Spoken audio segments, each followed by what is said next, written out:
बिस्मिल्लाहिर्रहमानिर्रहीम। कांदिया पास के लिए कलाम से हमारी जीप राइड स्टार्ट होती है।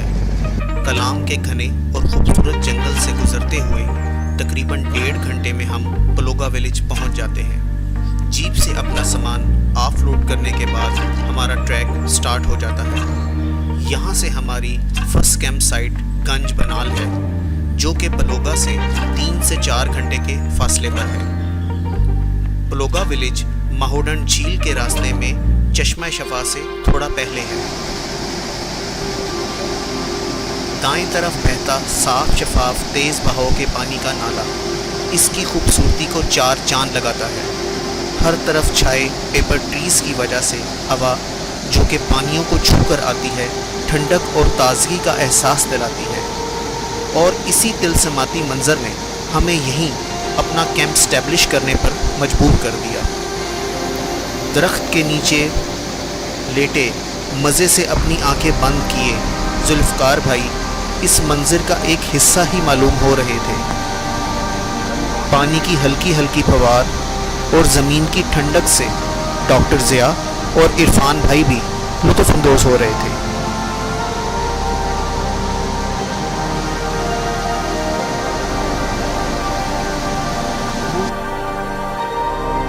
और मज़र भाई हर एंगल से इस कैंप साइट को अपने कैमरे में महफूज करने में मसरूफ़ थे। यहाँ पर दोपहर में बनाई गई चिकन कढ़ाई और रात में किया गया बॉनफायर मुझे आज भी याद है। फ्रेंड्स, मेरा नाम फैसल आरफीन है। आप मेरा YouTube channel explore beautiful Pakistan देख रहे हैं। अगर आपने अभी तक मेरा चैनल सब्सक्राइब नहीं किया तो प्लीज़ सब्सक्राइब कर दें और बेल आइकन को दबाना हरगिज़ ना भूलिएगा, ताकि मेरी नेक्स्ट आने वाली तमाम वीडियोस भी आपको मिलती रहें। यहाँ छोटे बड़े पत्थरों से बने हुए शेपर्ड हट्स और हर तरफ छाए अनगिनत पेपर ट्रीज इस कैंप साइट की दिलकशी में मज़ीद इजाफा करते हैं।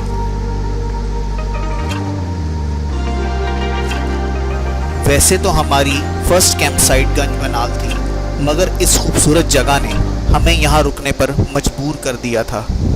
यहाँ की घास इतनी नरम व मुलायम थी कि पाँव रखने से फोम की तरह 1 से 2 इंच नीचे दबती थी।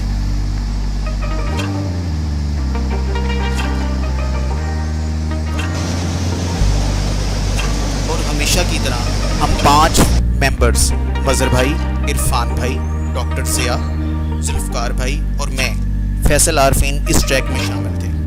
नाश्ते के बाद हमने अपना ट्रैक स्टार्ट किया। 1 घंटे में गंज बनाल कैंप साइट क्रॉस करने के बाद हम आगे की तरफ निकल गए।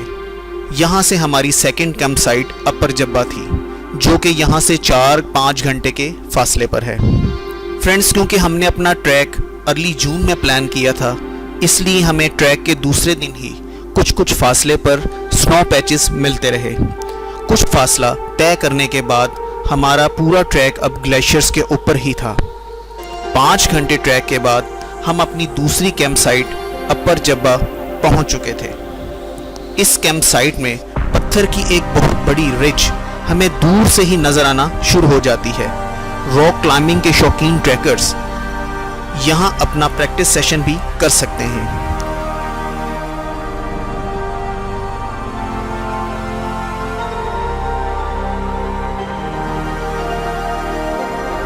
मेंबर्स की ट्रैक प्लान की डिस्कशन में ये प्लान फाइनल हुआ कि हम अपर सवात में कोई ट्रैक प्लान करें, और सबकी मुतफ़क्का राय ने हमें कंदिया पास, जो कि पलोगा पास के नाम से भी जाना जाता है, करने का फैसला हुआ।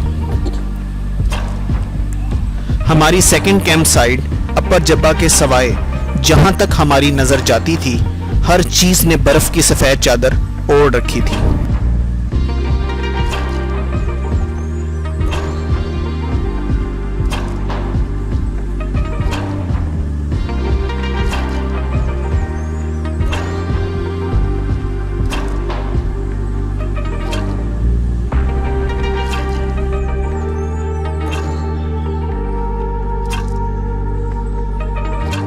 और जहां से बर्फ पिघल चुकी थी, वहां पर ये रंग बिरंगी फूलों ने अपनी धनक बिखेरना शुरू कर दी थी।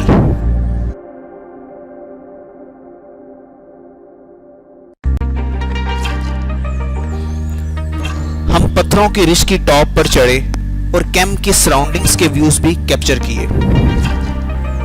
क्योंकि हमारा थर्ड डे कंदिया पास समिट पुश डे था, हमने तकरीबन सुबह 6 बजे अपने ट्रैक का आगाज किया। हमारा सारा ट्रैक अब ग्लेशियर्स के ऊपर ही था। ज्यों-ज्यों हम पास के करीब होते जा रहे थे, वैली मजीद वाइड होती जा रही थी और तहद्दे नजर बर्फ का एक वसी सहरा था जिसकी चमक से आंखें चुंधिया जाती थी। तकरीबन 4 घंटे की हाइक के बाद हम एक ऐसे पॉइंट पर पहुंच गए थे कि कंदिया पास की आखिरी रिज बिल्कुल हमारी आंखों के सामने थी और देखने में तो ऐसा लगता था कि हम बस कुछ ही देर में कंदिया पास समिट मुश करके दूसरी तरफ उतर जाएंगे। पास की चढ़ाई के आखिरी 200 मीटर हमारे लिए एक असल इम्तिहान था, क्योंकि ये एक सीधी और अमूदी पथरीली दीवार थी। पास का ये हिस्सा इतना वर्टिकल था कि यहाँ बर्फ भी ना ठहरती थी। बमुश्किल पांव जमाते तो पत्थर पांव के नीचे से सरकते चले जाते थे। इसलिए हमारे गाइड नज़ीर ने एक एक करके पास सबमिट करने का मशवरा दिया, लेकिन ये फासला तय करने में हमें 2 से 2.5 घंटे मजीद लग गए। हमेशा की तरह मजहर भाई और डॉक्टर ज़िया पास पर सबसे पहले पहुंच चुके थे। कुछ देर में इरफान भाई और जुल्फकार भाई भी पास पर पहुंच गए। जब मैं कंदिया यानी पलोगा पास टॉप पर पहुंचा तो बेसाख्ता मेरे मुंह से अल्लाहु अकबर के नारे बुलंद हो रहे थे। हम सब ने इकट्ठे होकर अल्लाह का शुक्र अदा किया और डॉक्टर ज़िया ने पास पर अजान दी।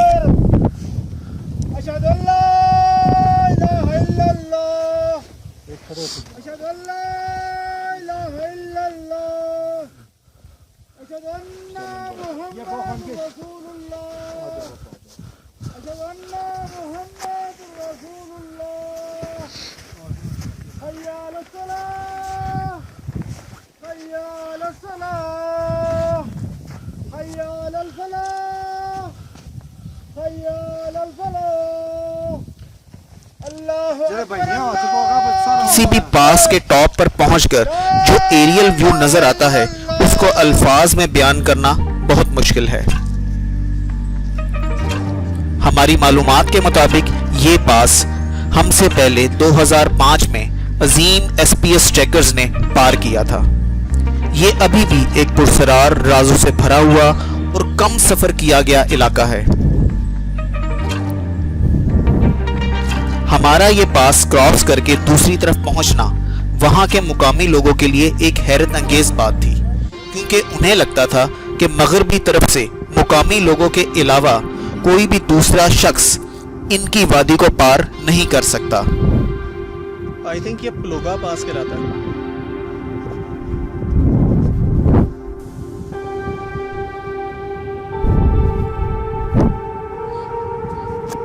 पास के टॉप पर पहुंचकर इरफान भाई ने चाय या कहवा की फरमाइश की, जो कि तकरीबन नामुमकिन नजर आ रही थी, मगर हमारे गाइड नज़ीर ने इतनी हाइट पर पत्थरों और हम सबके रुकसैक की ओट बनाते हुए वो ख्वाहिश पूरी कर दी। हमारा कहवा अब तैयार हो चुका था और हम सब कंदिया पास के दोनों अतराफ का खूबसूरत मंजर देखते हुए वहाँ की यख बस्ता और तेज हवा में कहवा पी रहे थे। ये भी एक एडवेंचर था। पास की उतराई में हमें कुछ स्टीप डिसेंट का भी सामना करना पड़ा, जिसे हमने रोप अप होकर डिसेंड किया।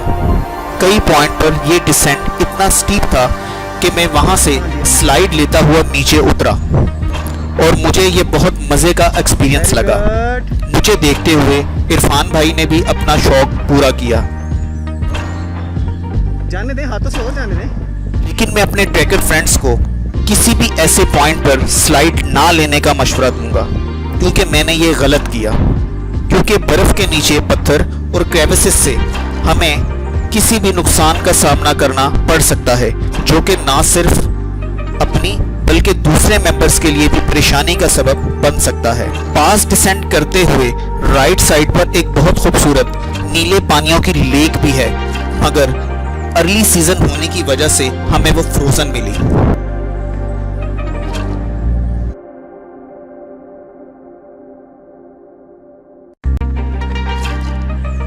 यहाँ से हमारी थर्ड कैंप साइट कलर बनाल थी। हमारे अतराफ जितने भी माउंटेन्स थे उनमें थोड़े थोड़े फासले पर वाटरफॉल्स गिर रही थी, जिनमें से कुछ काफ़ी बड़ी थी, जिनके पानियों का शोर हमें काफ़ी दूर तक सुनाई दे रहा था। तकरीबन 11 घंटे ट्रैक के बाद हम अपनी थर्ड कैंप साइट कलर बनाल से थोड़ा पहले अपना कैंप स्टैब्लिश कर चुके थे। इस कैंप साइट की सराउंड की माउंटेन्स बहुत ही खूबसूरत हैं।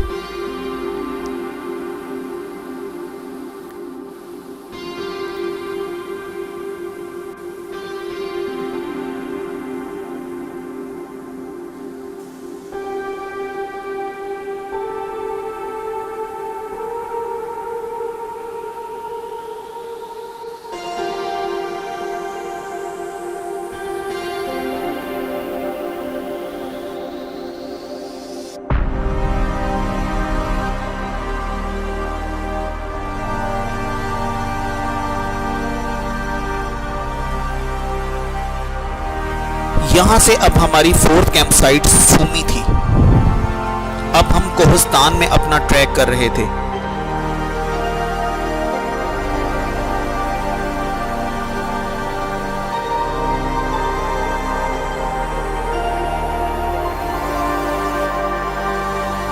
रास्ते में कलर के मुकाम पर दरिया के पास एक डेरा आया, जहाँ पर हमारा सामना एक कुत्ते से हो गया। शुक्र है खुदा का वो बंधा हुआ था। मुझे ट्रैक के दौरान अल्हम्दुलिल्लाह इसके अलावा और किसी जानवर से डर नहीं लगता, क्योंकि ऐसी जगहों के कुत्ते नहायत ही कुत्ते होते हैं। ये कुत्ते किसी भी सूरत बख्शते नहीं हैं। शुक्र है खुदा का कि ये बंधा हुआ था। मैं बड़ी बहादुरी से इसके पास से गुजरा, पर दिल में यही था कि ये कहीं अपनी चेन तोड़ ही ना ले। ये कौन सी जगह है? इससे आगे कौन सा आएगा? आगे डूंगा बंद। डूंगा बंड। अच्छा, उसके बाद रेखड़ो रेखड़ो, बेलो बेलो, रेमबेल रेमबेल, बाड़ो बाड़ो। आगे बंद। नहीं तो सूमी कहाँ गया? आगे सुनी नहीं, सूमी किसके बाद आया? यहाँ से जब चले तो पहले कौन सी जगह है? बेला ते आगे थोड़ा आगे बेला ते बाद में बाड़ो आएगा, बाड़ा से बंद आएगा, बंद से बाद गबराल फिर आएगा, फिर कमेला। यहाँ के लोग बहुत मेहमान नवाज हैं। कलर पहुंचकर वहाँ के मुकामी ने ज़बरदस्ती हमें चाय के लिए रोक लिया। उसने हमें अगले गांव के बारे में भी काफ़ी मालूमात दी। यहाँ के तकरीबन घर दरख्त के पूरे पूरे शतीरों से हट स्टाइल में बने हुए थे।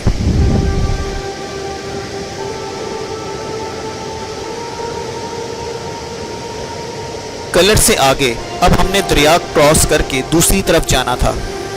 पुल तक जाने के लिए हमें 3 से 4 किलोमीटर का फासला तय करना था, मगर कुछ फासला तय करने के बाद दरिया के ऊपर हमें एक बड़ा ग्लेशियर मिल गया, जिसके ऊपर से हम क्रॉस करके दूसरी तरफ चले गए।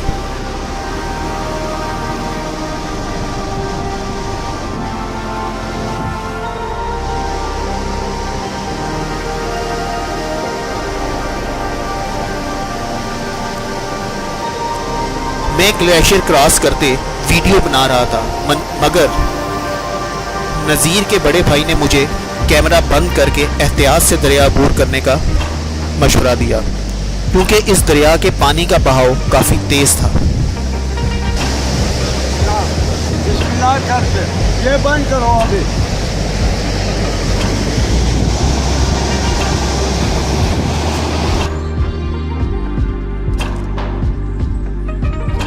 यहाँ से आगे का इलाका बहुत खूबसूरत और सरसब्ज है, लेकिन ये कोहिस्तान का इलाका है। गाइड ने कैमरे का इस्तेमाल देखभाल कर करने को कहा।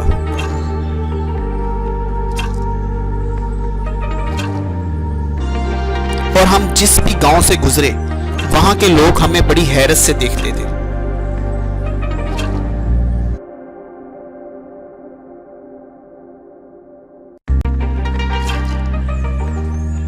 ट्रैक के दौरान कभी हम पथरीली दीवारों, कभी खतरनाक पगडंडियों, कभी घने जंगलों, और कभी काफी ऊंचे ऊंचे पत्थरों में से गुजरते हुए एक में दरिया मुसलसल हमारी दाईं जानिब पूरे आबोताब के साथ बहता रहा।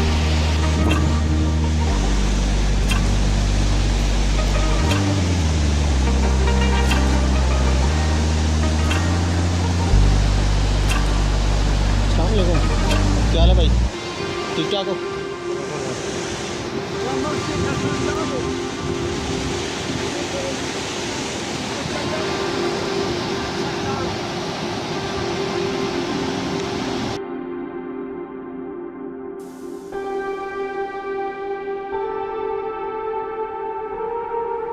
तकरीबन 5 से 6 घंटे में सूमी गांव पहुंच गए।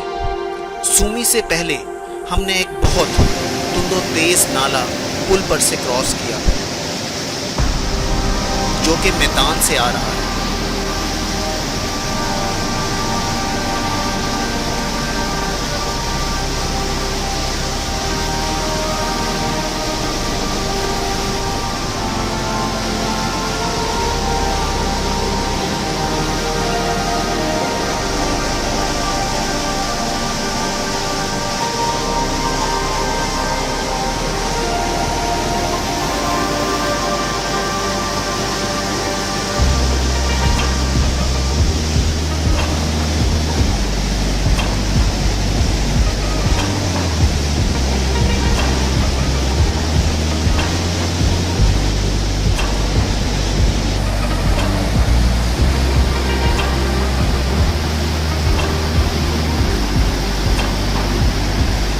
सूमी गांव बहुत खूबसूरत है। यहाँ पर चलने वाले तमाम रास्ते कम से कम 4 से 5 फुट ऊंची ऊंची पत्थरों की दीवारों से बनाए गए हैं। यहाँ से हमारी 5th कैंप साइट मैदान थी जो कि यहाँ से 4 से 5 घंटे के फासले पर है।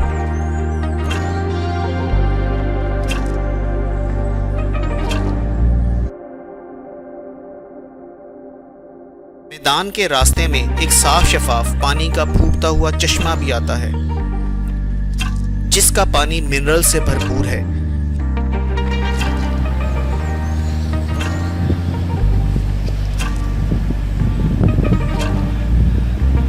नहीं, हाथ लगाने पे गर्म में पानी है कि क्या है? नहीं, ठंडा है, ठंडा है। तुम देखो ना, हाथ लगाओ ना।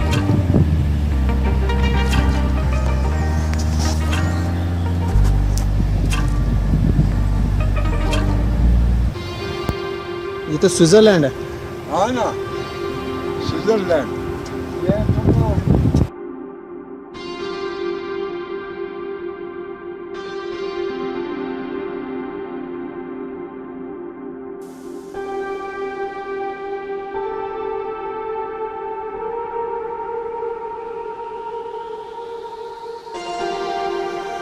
यहाँ पर बकरियों के रेवड़ के अलावा बहुत से आला नस्ल के घोड़े भी हमने देखे।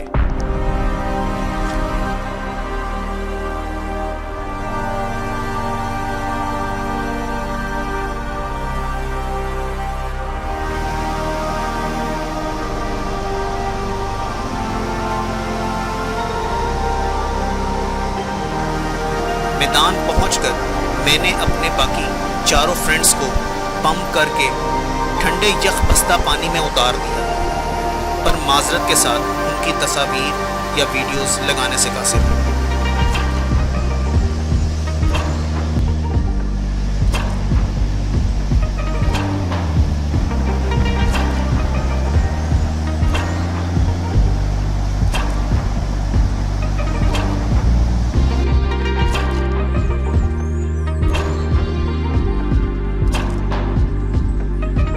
हमारा गाइड नज़ीर काफ़ी दफ़ा जाल से ट्राउट फिश पकड़ने की कोशिश करता रहा, मगर इस साल हमें ट्राउट खाए बगैर मायूस ही लौटना पड़ा।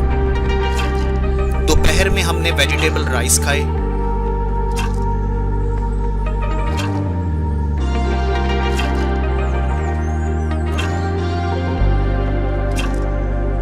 और रात में आग के अलाव पर बनी हुई मजर भाई के हाथ की लजीज दाल खाई।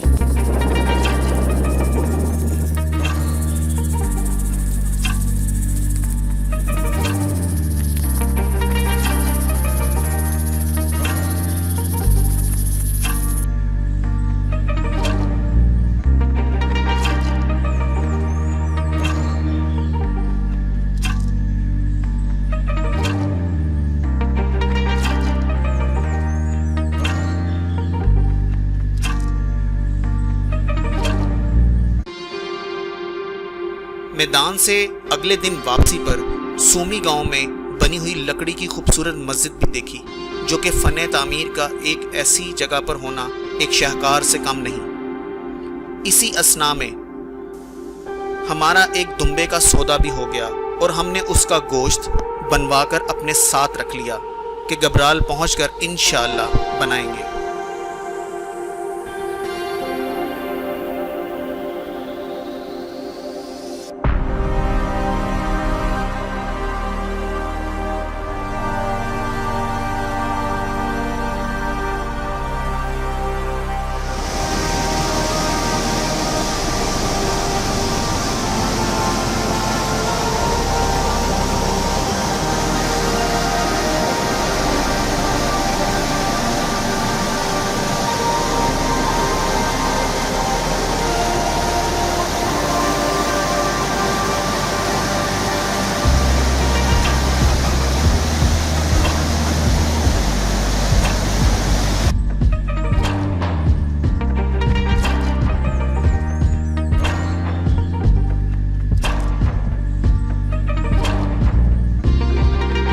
से गबराल का रास्ता 5 घंटे का है। गबराल पहुंचकर उस मटन को नमकीन और मुकामी सालन की फॉर्म में बनाया गया, जिसकी क्या ही बात थी।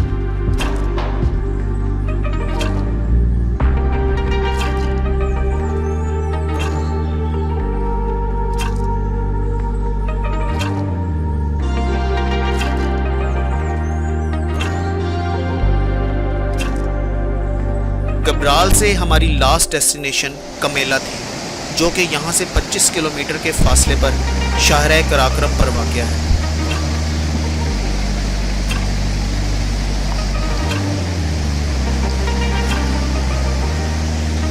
कोहिस्तान के अंदर जितने भी दरिया या पानी के नाले हमें मिले, इनका बहाव बाकी नालों से बनिस्बत ज़्यादा था।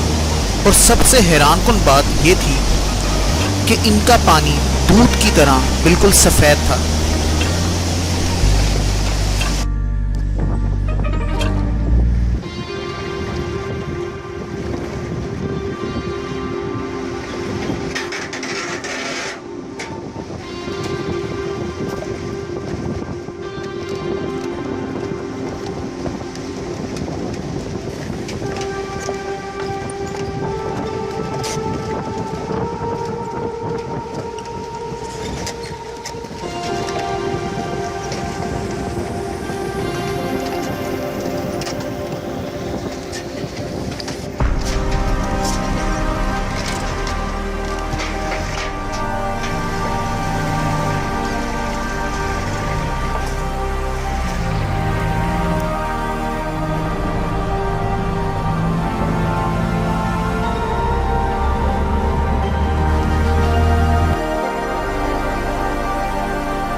इसके साथ ही मुझे इजाज़त दीजिए।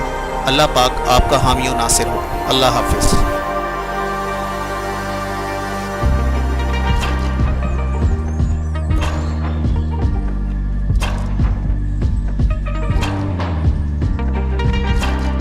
अगर आपने अभी तक मेरा चैनल सब्सक्राइब नहीं किया तो प्लीज़ सब्सक्राइब कर दें और बेल आइकन को दबाना हरगिज़ ना भूलिएगा, ताकि मेरी नेक्स्ट आने वाली तमाम वीडियोस भी आपको मिलती रहें।